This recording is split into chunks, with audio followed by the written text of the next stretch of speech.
आज के इस वीडियो लेक्चर में अपन सूट एपिकल मेरिस्टेम ऑर्गेनाइजेशन से संबंधित जो विभिन्न प्रकार की 8 थ्योरीज दी गई थी उसमें से अगली थ्योरी के बारे में चर्चा करेंगे। इससे पहले मैंने आप लोगों को 4 थ्योरी करवा दी। कौन कौन सी करवाई है वो मैं आपको बता देता हूँ। एपिकल सेल थ्योरी करवा दी, हिस्टोजन थ्योरी करा दी, हिस्टोजेनिक लेयर थ्योरी करा दी और ट्यूनिका कॉर्पस थ्योरी करवा दी थी। मैंने कल वाले वीडियो लेक्चर में भी ये बताया था, जो मैंने कल ट्यूनिका कॉर्पस के बारे में दिया था उसमें ये मैंने बताया था कि सबसे इम्पॉर्टेंट थ्योरी है, एग्ज़ाम में बार बार पूछी जाती है। और उसमें मैंने ये भी बताया था कि कभी कभी एग्ज़ामों में क्या होता है कि ट्यूनिका कॉर्पस थ्योरी के नाम से न पूछ करके इसके हिंदी रूप में भी पूछ लिया जाता है। तो मैंने इसका हिंदी में भी नाम बताया था कि ट्यूनिका कॉर्पस थ्योरी को कंसुकी पिंडवाद सिद्धांत या कंसुकी पिंडवाद थ्योरी भी कहते हैं। अब आज शुरू करते हैं अपन उससे अगली थ्योरी, जिसको कि अपन कहते हैं मेंटल कोर थ्योरी। कौन सी?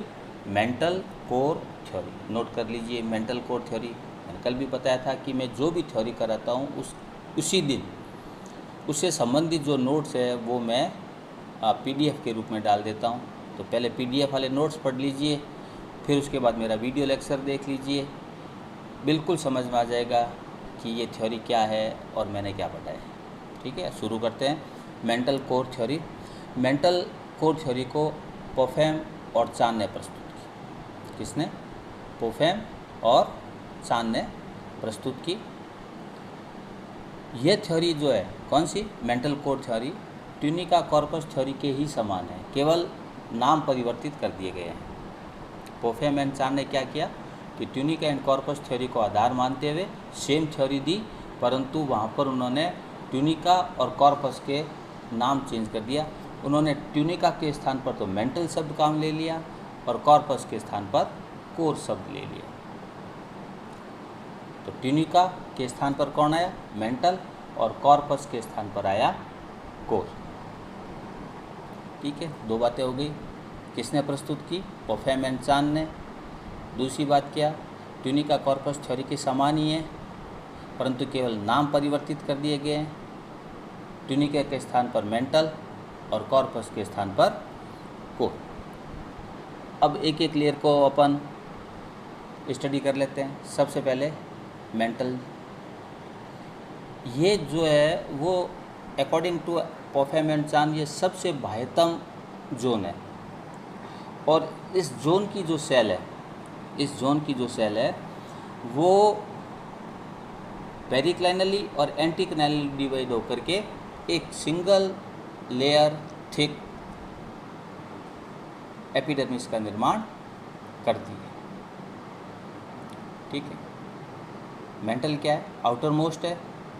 इसके अंदर एक पेरिक्लाइनल और नंबर ऑफ एंटीक्लाइनल डिवीजन होंगे, जिसके कारण सिंगल लेयर का फॉर्मेशन होगा। वो क्या कहलाएगी? एपिडर्मिस कहलाएगी। ठीक, अब आता है core.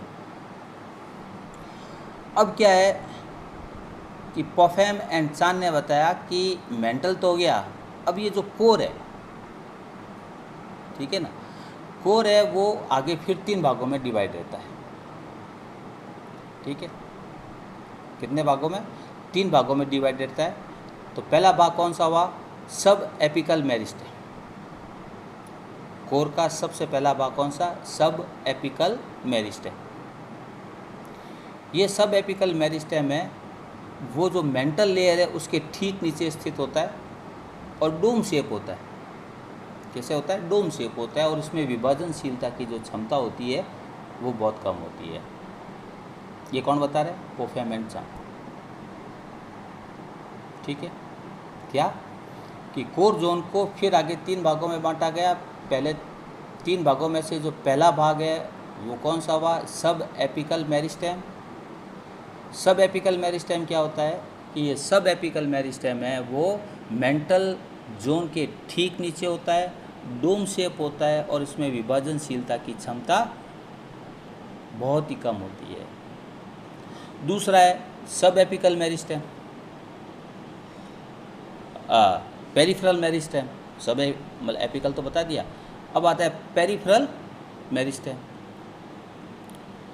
According to Popham and Chan, यह जो जोन होता है, ये जैसे नाम से स्पष्ट है कि पेरिफेरल मतलब परिधीय, साइड में होता है।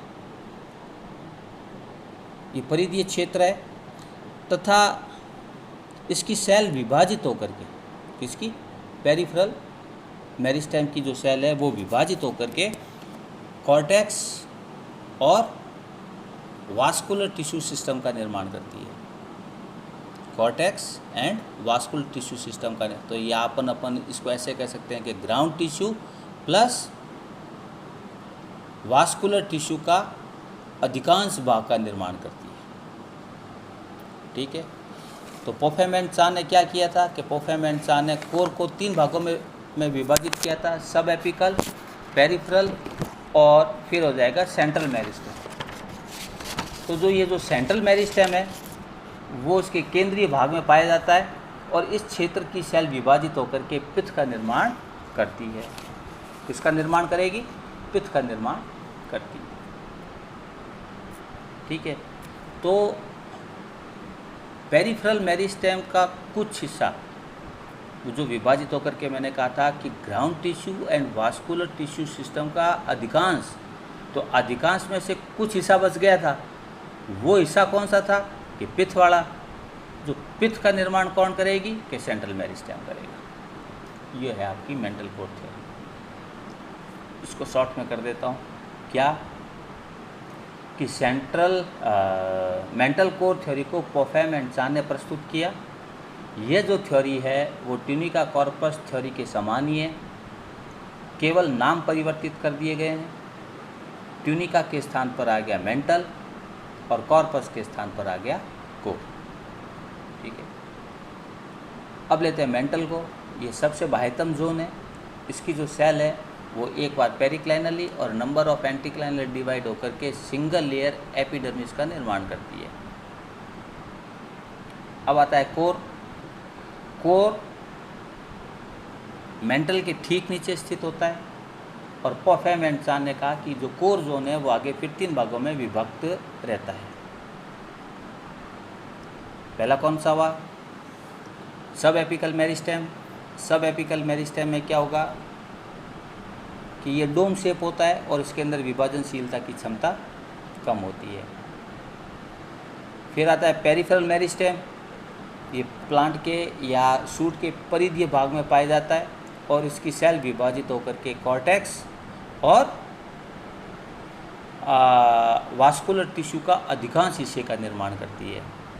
फिर आता है सेंट्रल मेरिस्टेम।